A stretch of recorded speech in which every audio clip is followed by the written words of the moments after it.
অভিনয় শিল্পীদের গল্পের প্রয়োজনে বিভিন্ন দৃশ্যে অভিনয় করতে হয়। সেসব ক্ষেত্রে অভিনেতারা তা অবলীলায় করলেও অভিনেত্রীদের বিভিন্ন প্রতিবন্ধকতার সম্মুখীন হতে হয়।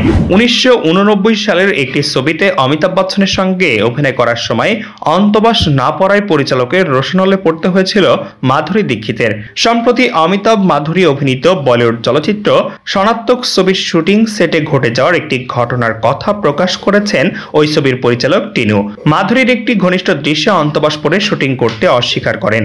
তখনই নায়িকার আপত্তিতে পরিচালক বিরক্ত হন। টিনু বলেন, চুক্তি স্বাক্ষরের সময় তার আপত্তির কথা জানাতে পারতেন, শুটিং এর দিনে নয়। ভারতীয় গণমাধ্যমকে দেওয়া সাক্ষাৎকারে তিনি বলেন, আমি মাধুরীকে পুরো দৃশ্যটি বর্ণনা করেছিলাম, বলেছিলাম তোমার ব্লাউজ খুলতে হবে, প্রথমবারের মতো আমরা তোমাকে অন্তবাস পরিহিত অবস্থায় দেখব। আমি কিছু গোপন রাখতে চাই না, ওই দৃশ্যে খুব গুরুত্বপূর্ণ, আমি এটি প্রথম দিনেই শুট করতে চাই। তিনি সম্মতি জানিয়েছিলেন।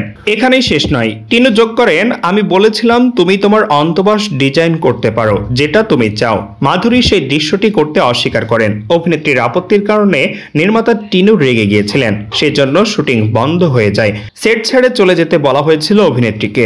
মাধুরী টিনুকে জানিয়েছিলেন তিনি ওই দৃশ্যে অভিনয় করতে চান না। তখন পরিচালক মাধুরীকে বোঝানোর চেষ্টা করেন, কিন্তু তাতেও কাজ হয় না। পরে অবশ্য ওই ছবির শুটিং হয়েছিল, তবে ঘনিষ্ঠ দৃশ্য ছাড়াই শুটিং করতে হয়েছিল